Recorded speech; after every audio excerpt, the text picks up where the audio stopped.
In this video, I am going to show you how to delete your Facebook page. So first of all, what you're going to do is you are just going to open the Facebook application in your phone by tapping on it.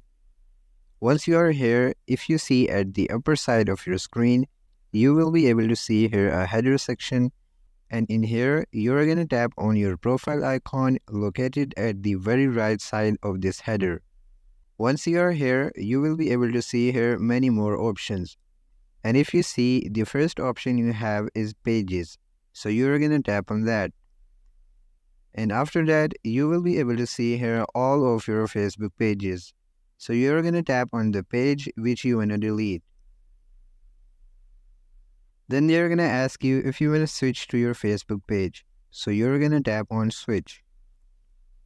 Once you have switched to your Facebook page, again, if you see at the header, you will be able to see here the profile icon again at the very right side of this header. So you're going to tap on that.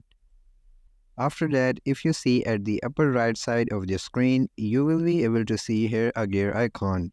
So you're going to tap on that. And now you are at the settings section. If you want to search for any specific settings, you can search it by tapping here on the upper right side of the screen. So you're going to search for delete. And after that, you will be able to get here an option to delete your Facebook page at the very top of this list. So you're going to tap on that. Then you will be redirected to this kind of page. And in here, you will be able to see here two options. The first option you have is deactivate page, which means to temporarily close your Facebook page. And if you want to delete your Facebook page forever, you can go with the second option, which is named as delete page.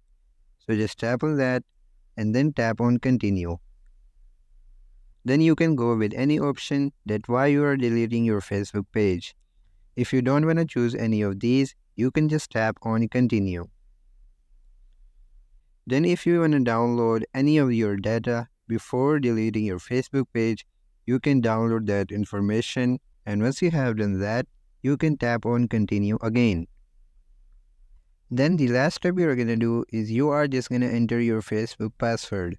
And once you have entered your password, you can tap on continue, and then your Facebook page will be deleted.